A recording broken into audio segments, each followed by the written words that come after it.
अस्सलाम वालेकुम, मैं Faria.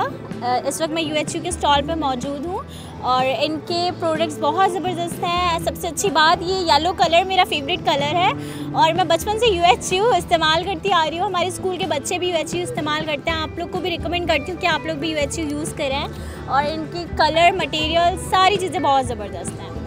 Thank you. Assalamu alaikum. My name is Manahil Shakir and I am from grade 5E. I am from DM School System and I have won this trophy for Best Athlete of the Year.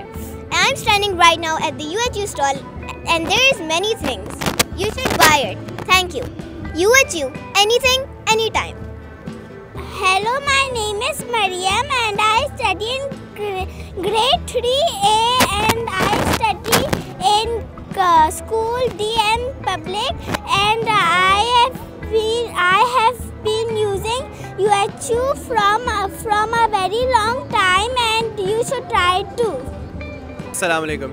आप देख सकते हैं मेरा नाम ज़ीरक है और मैं UHU stall के पास खड़ा हूँ। अच्छा, UHU ग्लू की बहुत अच्छी बात है, हम बचपन से यूज़ करते आ रहे हैं तो बहुत पायदार ग्लू है। हम कहीं भी इसे यूज़ कर सकते हैं किसी पेज को चिपकाने में और किसी भी प्रोडक्ट के हिसाब से ये वाली ग्लू बहुत बेहतर मैंने इसे देखा। तो मेरा ये रिकमेंडेशन यही होगा कि आप हमेशा ग्लू चिपकाने में UHU यूज़ करें। बाकी फैबर कैसल बहुत पुराना प्रोडक्ट है, मेरे वालिदैन भी इसे यूज़ कर चुके हैं, मैं आपको बता दूं। तो उन्होंने भी मुझे यही रिकमेंड किया था, तो मैं भी आप लोगों को इन फ्यूचर यही रिकमेंड करूँगा कि आप लोग भी अपने बच्चों को या आप अगर ख़ुद ख़रीद रहे हैं तो फैबर कैसल कलर्स हमेशा यूज़ कीजिएगा। बहुत अच्छे और बहुत पायदार कलर्स हैं। थैंक